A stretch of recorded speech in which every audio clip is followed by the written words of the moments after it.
La historia de la dinastía Rothschild, tercera parte. Vamos a cubrir en esta tercera parte un periodo de unos 50 años aproximadamente, poquito menos. Vamos a cubrir desde 1818, que habíamos dejado en la segunda parte, hasta el año 1861. Debemos comprender que la dinámica de los hechos, en la medida que avanzan y nos acercamos a nuestro tiempo, tiene periodos de acontecimientos extraordinarios, llamativos, sorprendentes, y tiene también periodos de preparación o periodos en los que las cosas no salían exactamente. Recordamos de la segunda parte, por ejemplo, cómo el Congreso de Viena fue un intento fallido ya de establecer en aquel momento el gobierno mundial, y cómo tuvo la oposición de Rusia, de la familia del zar, que bueno, después veremos cómo termina esa historia cuando llegamos ya al siglo XX. Por lo tanto, hoy vamos a ver uno de esos periodos en el cual hay una serie de hechos importantes, pero no extraordinarios, no llamativos, no de esos que, bueno, como una guerra o cosas por el estilo, que son espectaculares y que llaman la atención.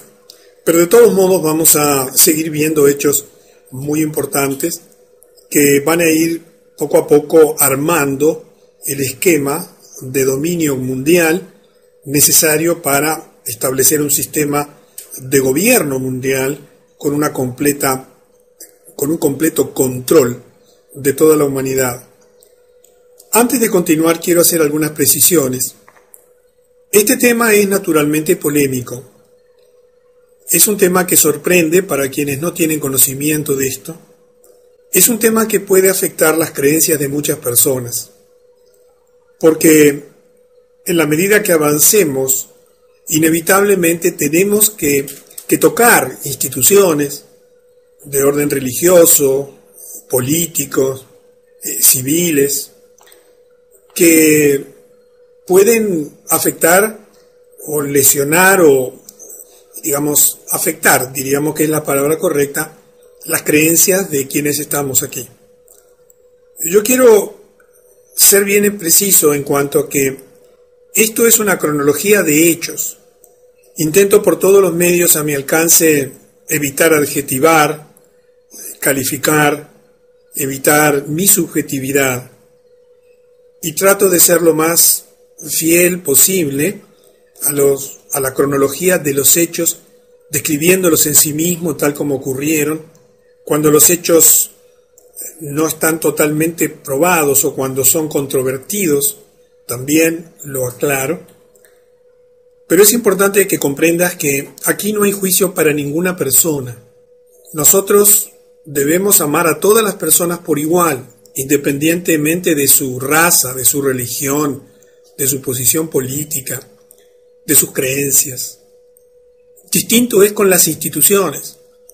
Las instituciones albergan dentro de ellas personas buenas y personas malas, pero las instituciones sí tienen un dogma, sí tienen una filosofía, sí tienen estatutos, sí tienen documentos que las rigen, y ellas sí pueden ser objetos de crítica o de rechazo.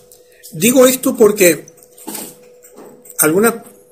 la mayor parte de las personas que me escriben, casi en su totalidad, agradecen, están felices de tener esta información. Sé que a algunas les da miedo, preferirían no saber de estas cosas, se sorprenden y no saben qué hacer, pero alguna que otra se siente, como podríamos decir, como herido, como lastimado en sus creencias, porque de pronto está en una de esas instituciones que aparecen y que, más allá de tus creencias y de tus opiniones, lamentablemente son parte de ese proyecto de dominación mundial. Y hago esta aclaración para que comprendas que intento ser lo más objetivo posible y que todo esto tú lo puedes comprobar por ti misma o por ti mismo, siempre y cuando tengas la apertura mental, afectiva, espiritual que se requiere para cuestionar las creencias que nosotros tenemos. Y siempre que hablamos de estas cosas tenemos que ser sumamente respetuosos con las ideas y con las creencias de todos. Dicho esto, entonces, continuemos con el tema central de la conferencia. Habíamos llegado en la segunda parte hasta en 1818. En 1821, Karl Rothschild fue enviado a Nápoles, Italia, y allí terminaría haciendo muchos negocios con el Vaticano y con el Papa Gregorio XVI, quien posteriormente le confiere la Orden de San Jorge. Además, y estos son hechos históricos que tú puedes confirmar, cada vez que el Papa recibía a Kallmann, le daba la mano, en lugar de la habitual costumbre de aquella época de inclinarse para besarle los pies, lo que demuestra el alcance del poder que tenía Karl Rothschild sobre el Vaticano. En 1822, el emperador de Austria nombró a los 5 hermanos Rothschild varones. Nathan Meyer Rothschild optó por no aceptar el título. Y en 1823, los Rothschild se hacen cargo de las operaciones financieras de la Iglesia Católica en todo el mundo.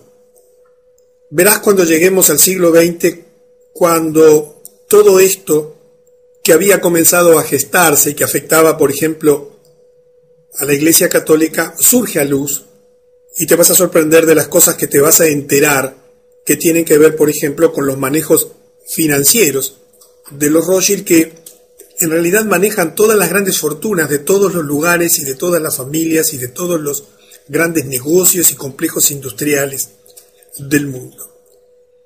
Pero sigamos adelante, porque en 1827 ocurre una presencia importante en la historia, en el desenvolvimiento de la historia mundial, que es la presencia de Sir Walter Scott. Él publica una obra maestra muy conocida, 9 volúmenes, sobre la vida de Napoleón. Y en el volumen 2, él afirma que la Revolución Francesa fue planeada por los Illuminati, Adam Weishaupt, y que fue financiada por los cambistas de Europa, los Rothschild. Observa la importancia de esta afirmación, que coincide perfectamente con lo que habíamos comentado anteriormente respecto de la Revolución Francesa, y fíjate qué diferente es la historia que nos han enseñado y te han enseñado en el liceo, en la escuela, cuando se habla de los orígenes y de las causas y del desenvolvimiento, por ejemplo, de la Revolución Francesa. Y ahora llegamos a un acontecimiento muy importante dentro de la historia de los Estados Unidos y del desenvolvimiento moderno de todo este tema de las finanzas en el mundo. En 1832, el presidente Andrew Jackson, el 7º presidente electo de los Estados Unidos, que actuó como tal desde 1829 hasta 1837, dirige la campaña para su segundo mandato en el cargo bajo el lema Jackson y ningún banco. Esto es en referencia a su plan de tomar el control del sistema del dinero americano para beneficiar al pueblo estadounidense y no para la especulación de los Rothschild. Si tú tienes un billete de $20, la imagen que aparece modernamente allí es justamente la imagen del presidente Jackson, que fue uno de los pocos presidentes a quienes se intentó asesinar, y que en todos ellos hay un hilo conductor común, y es el intentar apartarse del manejo financiero que hacían los Rothschild de las finanzas y de la moneda de los Estados Unidos. Es interesante que apenas un año más tarde, en 1833, el presidente Andrew Jackson comienza la eliminación de los depósitos del gobierno, que en ese momento estaban depositados en el segundo banco de los Estados Unidos, que recuerda que era el Banco Central de los Estados Unidos, al cual se le había dado una segunda concesión. La primera había caducado allá en 1811 y que estaba controlado por los Rothschild. Y en su lugar ordena depositar todos los fondos públicos en bancos dirigidos por banqueros demócratas.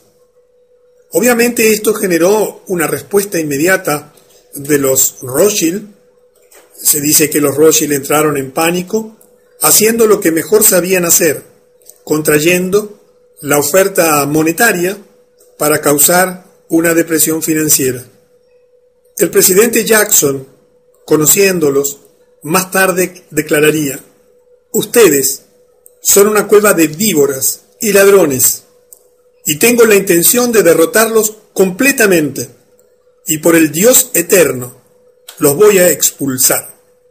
Esto es historia, son datos confirmados, cosas que tú puedes verificar que ocurrieron en ese tiempo y que realmente tuvieron una importancia trascendente, no solamente por lo que ocurrió puntualmente en su tiempo, sino para ayudarnos a entender la verdadera lucha por el poder que existe detrás de los gobiernos y particularmente en la potencia mundial angloamericana.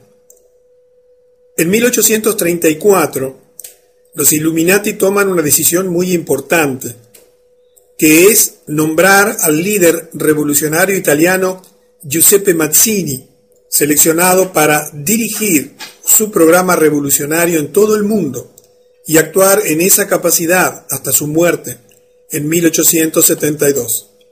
Seguramente en tu país o en tu ciudad debe haber algún monumento allí en honor a Giuseppe Mazzini, alguna cuadra, alguna calle que lleva su nombre. Este fue un personaje importantísimo porque tenía como tarea principal coordinar la exportación de toda esta revolución Illuminati al resto del mundo. Es famosa su carta al clero italiano, una carta que hoy es de dominio público, que la puedes encontrar en internet, totalmente escrita en italiano, en la cual en 24 carillas él hace reflexiones muy interesantes sobre el clero y la sociedad, sobre las ideas de los Illuminati en relación al comportamiento de la Iglesia y demás, que verdaderamente son un documento histórico absolutamente trascendente.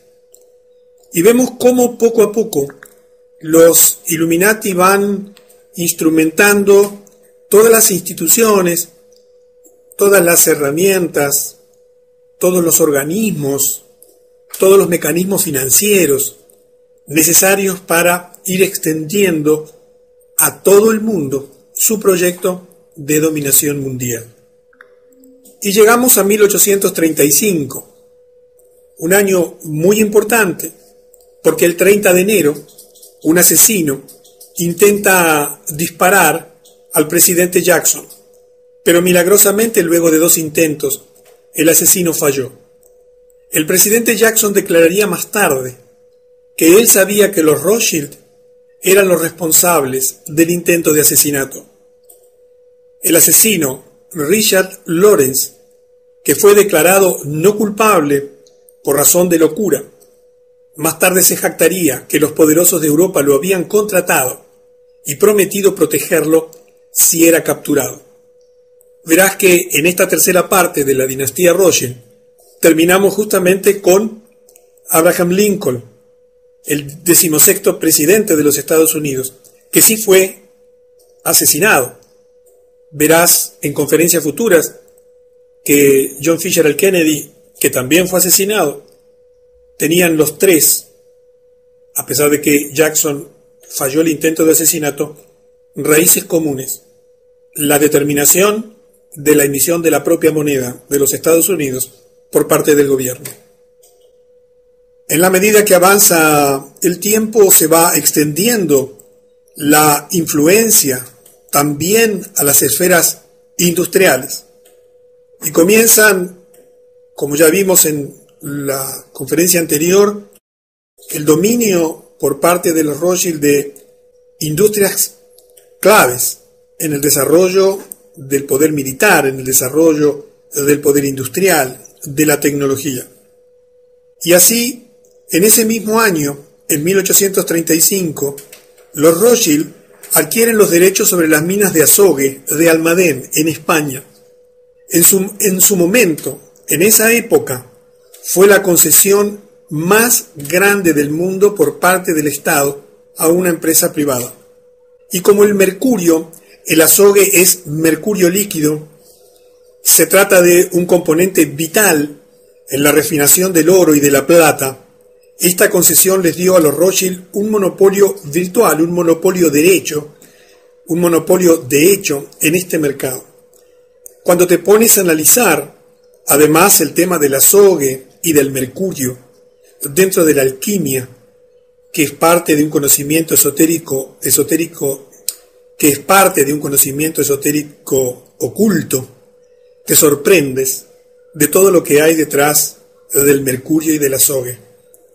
Esta gente, por supuesto, conocía en detalle perfectamente todo lo que este mineral representaba. Por otra parte, fue el primero de los planetas que se denominó con un nombre mitológico. Y la historia continúa. Aparece otro personaje muy importante. En 1836, después de sus años de lucha contra los Rothschild y su banco central en los Estados Unidos, el presidente Andrew Jackson consigue finalmente expulsar a los Rothschild del Banco Central de los Estados Unidos cuando se les niega la renovación de la concesión que se le había otorgado años antes para el segundo banco. Allí comienza un periodo similar a lo que ocurrió en 1812 cuando el fracaso en el Congreso de Viena. Los Rothschild ya querían tener el control total de la emisión de la moneda en los Estados Unidos y demoraron varios años, hasta 1913, cuando fueron capaces finalmente de crear su tercer banco central en los Estados Unidos, la Reserva Federal, que continúa hasta nuestros días. Pero es interesante que en la medida que iban avanzando en su estrategia, frente a cada fracaso aprendían y tomaban acciones y decisiones para no volver a fracasar. Y de ese modo, para garantizar que no se cometerían nuevos errores en el futuro, esta vez pusieron una línea de sangre directa a Jacob Schiff a cargo del proyecto de volver a tomar el control del Banco Central de los Estados Unidos.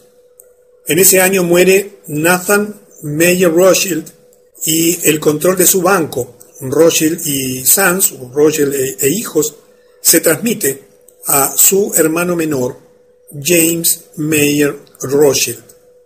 Entre los años 1837 y 1841 ocurrieron algunos hechos también significativos.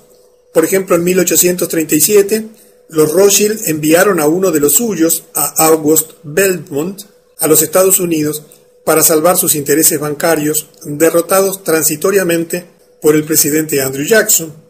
En 1840, los Rothschild se convirtieron en los corredores de oro para el Banco de Inglaterra y además instalaron agencias en el extranjero, particularmente en California y en Australia. Y en 1841, el presidente John Tyler, el 10º presidente de los Estados Unidos, que presidió ese país entre 1841 y 1845, vetó la ley para renovar la concesión para el Banco de los Estados Unidos solicitada por los Rothschild. Se dice, y la historia aparentemente así lo prueba, que recibió cientos de cartas en las que se amenazaba con asesinarlo. Y esto es una constante en la historia de los Estados Unidos, esa sórdida lucha por detrás del poder. Porque en realidad, como recuerdas, uno de los Rothschild había declarado: denme el control de la emisión de la moneda de un país y no me importa qué marioneta de turno sea elegida para gobernar. Y el avance en el dominio de la industria y de los conglomerados industriales principales que generan la gran riqueza del mundo continúa. Así, en 1844, Salomon Rothschild compra United Coal Mines, las minas de carbón unidas de Viktovice, y la compañía austrohúngaro Blast Furnace Company, compañía de hornos de alta fundición, que lo llevarían a constituirse en uno de los 10 principales conglomerados industriales. Cuando tengas el panorama completo hasta nuestro tiempo, verás cómo detrás de todo esto hay un plan. Hay un plan que busca el control financiero, que busca el endeudamiento generalizado de todos los países, de todas las sociedades, de todas las familias, de todas las empresas. Pero hay también un plan militar de financiar ejércitos y armamentos.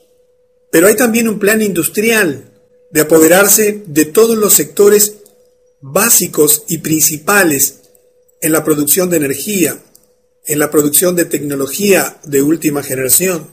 Verás también planes comerciales para apropiarse de la riqueza de todo el mundo, dominando las actividades comerciales de mayor influencia. Verás también planes en relación a la salud de la población, a través de los sistemas de salud del mundo entero, coordinados y dominados desde los centros de poder, modernamente a través de las Naciones Unidas y de la Organización Mundial de la Salud. Planes relativos a la alimentación, controlando absolutamente la producción de alimentos en todo el mundo y concentrándolas. Y te vas a sorprender de las cosas que están ocurriendo en este momento. Te digo esto como un resumen para que entiendas que poco a poco se fue elaborando y perfeccionando el plan. En la medida de que avanzaban los años, los planes se iban perfeccionando porque además las tecnologías y los medios de comunicación que disponían por su enorme capacidad de concentración de capital, les permitiría siempre seguir creando y diversificando planes que en definitiva llevarían al control completo de la humanidad. Y aparece otro personaje muy importante en la historia, que es una personalidad muy conocida, Benjamín Disraeli. Él llegaría a convertirse en 1844 en el primer ministro británico. 2 veces publica Königsberg, en la que caracteriza a Nathan Mayer Rothschild como el señor y maestro de los mercados monetarios del mundo, y por supuesto prácticamente dueño y señor de todo lo demás. Literalmente, con su garantía, sostiene los ingresos de la Italia meridional. Reyes y ministros de todos los países cortejan su consejo y son guiados por sus sugerencias. Benjamín Disraeli era la marioneta, es decir, el primer ministro británico, financiado y puesto en ese lugar de influencia, nada menos que por los propios Rothschild. Y si eso lo miras en lo que está ocurriendo hoy modernamente, también ocurre exactamente en todos los centros de poder principales del mundo. Quienes llegan a gobernar lo hacen justamente por las esferas de influencia que tienen estos banqueros internacionales a través de los mecanismos de financiamiento del poder. Y llegamos a un año en el cual hay una declaración muy importante, el año 1845, en la cual muere el gran patriota americano Andrew Jackson, el 7º presidente de los Estados Unidos. ¿Recuerdas? Antes de su muerte, se le pregunta cuál consideraba su mayor logro como presidente. Sin dudar, respondió: yo maté el banco. Y esto era en referencia al hecho de que había marginado al segundo banco de los Estados Unidos en 1836.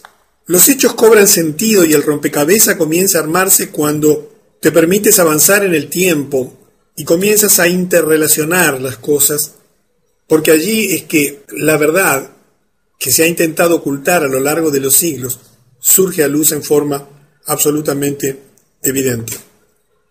En 1845 también, Jacob Meyer Rothschild, quien ya se había casado con su sobrina, recuerda las costumbres de mantenerse dentro de la línea sanguínea, casándose entre primos hermanos, con su sobrina Betty, la hija de Salomón Rothschild.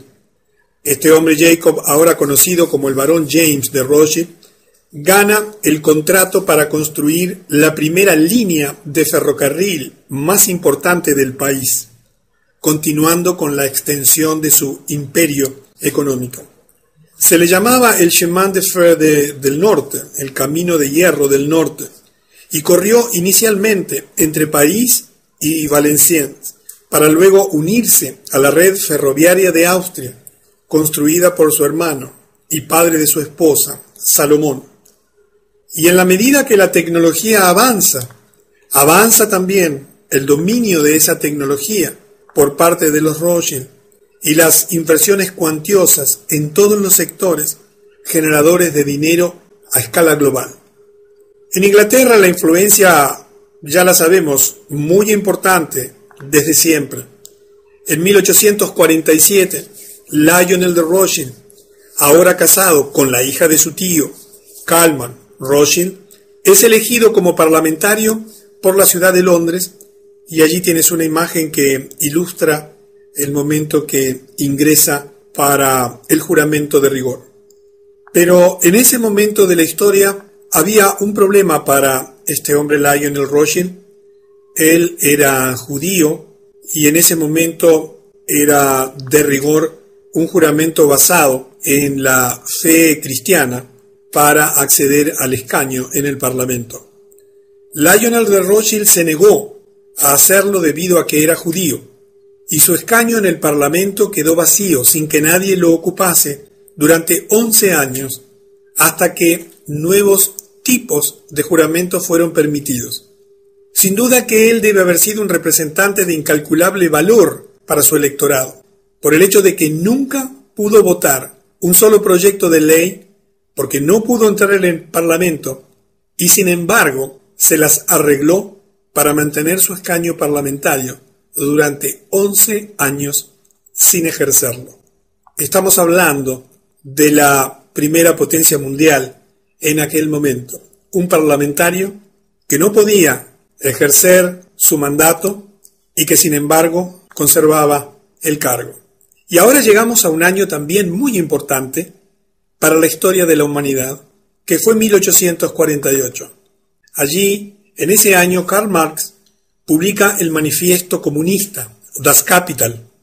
Y es interesante que al mismo tiempo que él trabajaba en esta publicación, Karl Ritter, en la Universidad de Frankfurt, estaba escribiendo la Antítesis, que serviría como base para Nietzsche, el nietzscheanismo. Ritter fue un hombre muy interesante.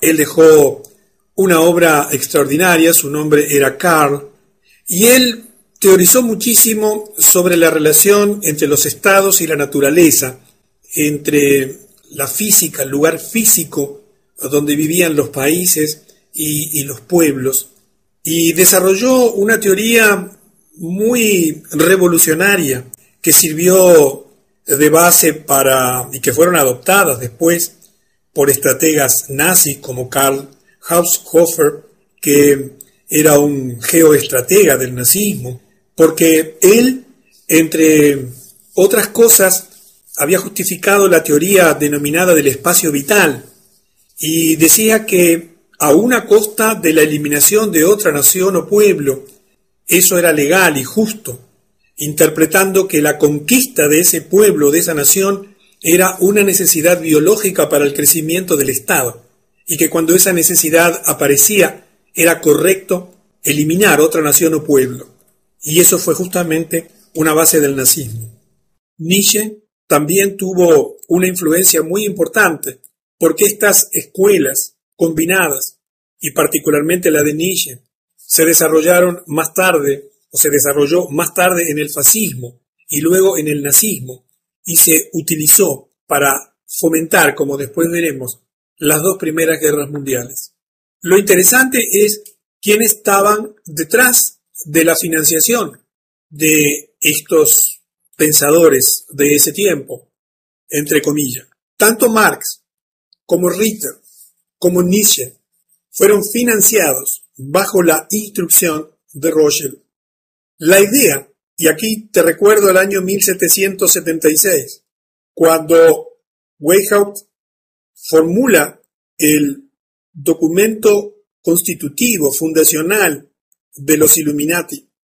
La idea era que quienes dirigen la conspiración global podrían usar las diferencias entre estas ideologías para dividir más y más en grandes facciones a la raza humana. Y mira si lo lograron, dividirla en campos opuestos, de modo que pudieran armarlos luego del lavado de cerebro, para así combatir y destruirse entre sí.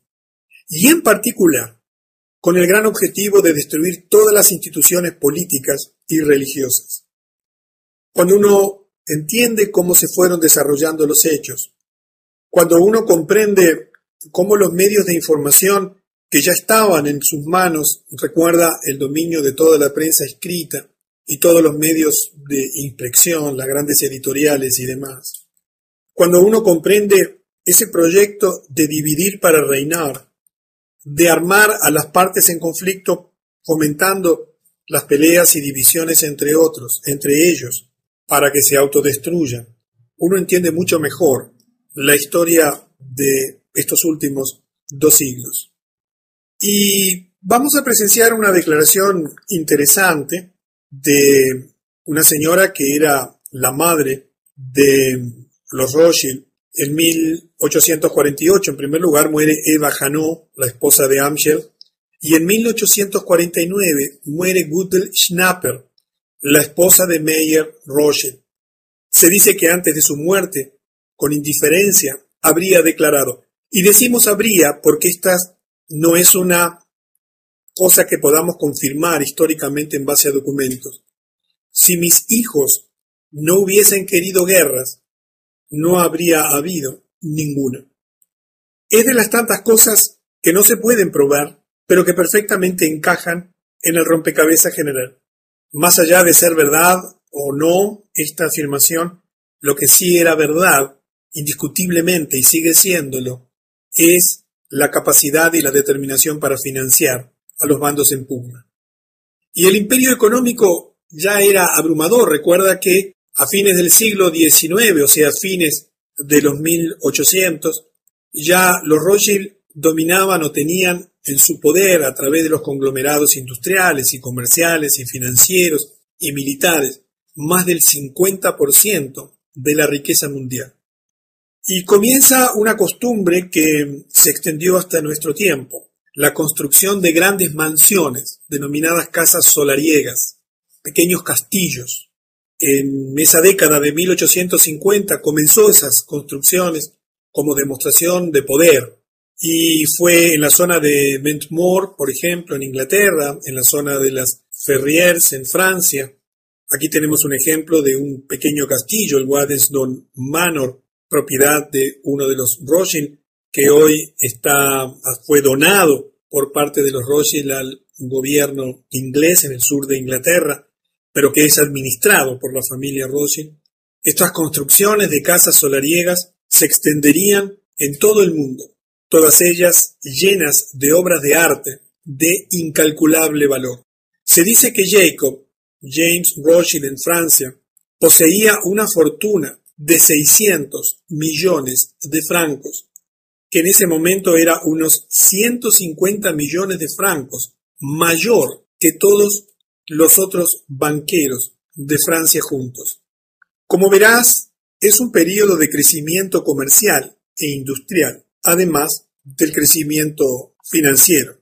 Los Rothschild comprendían claramente que para poder llegar al control completo de los gobiernos y de la humanidad, necesitaban extender al máximo posible el control de todas las actividades humanas principales.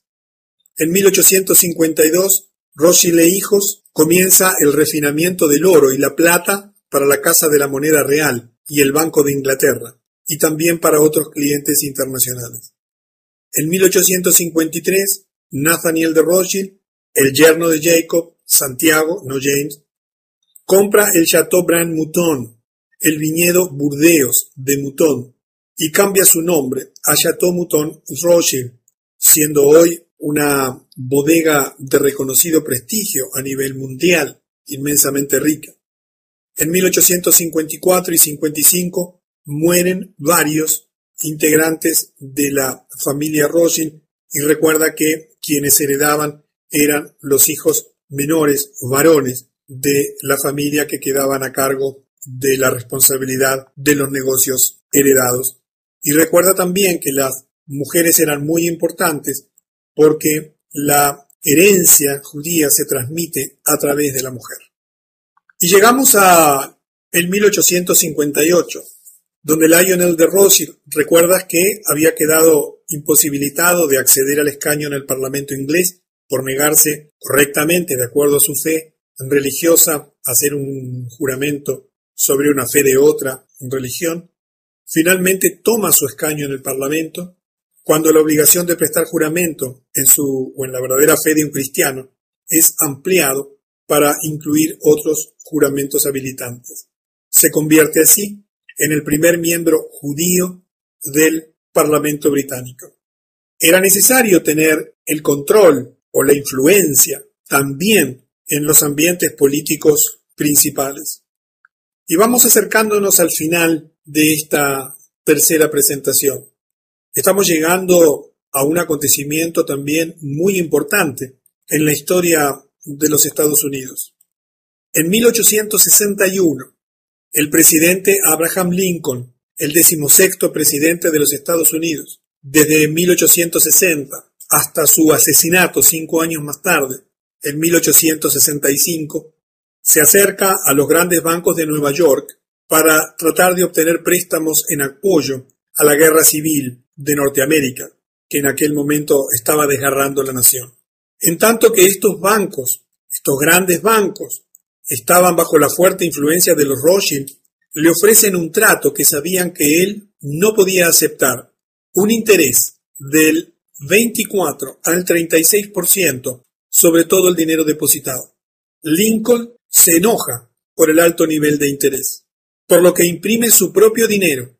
Allí tienes 2 ejemplos de las notas de deuda de dinero que se habían impreso en aquel momento.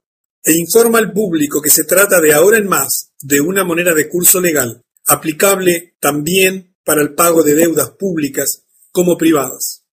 Y comienza entonces una puja por el control financiero de la nación.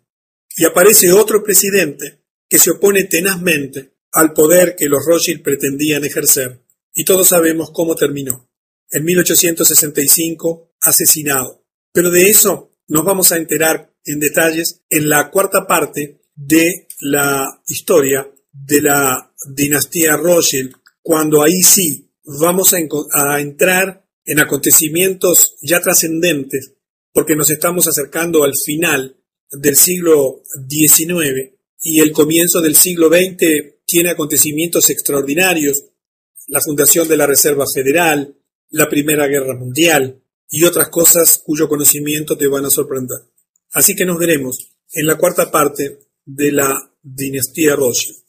Activar, calificar, evitar mi subjetividad y trato de ser lo más fiel posible a la cronología de los hechos, describiéndolos en sí mismo tal como ocurrieron, cuando los hechos no están totalmente probados o cuando son controvertidos, también lo aclaro.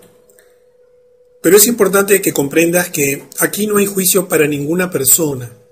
Nosotros debemos amar a todas las personas por igual, independientemente de su raza, de su religión, de su posición política, de sus creencias.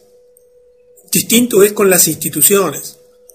Las instituciones albergan dentro de ellas personas buenas y personas malas, pero las instituciones sí tienen un dogma, sí tienen una filosofía, sí tienen estatutos, sí tienen documentos que las rigen, y ellas sí pueden ser objetos de crítica o de rechazo.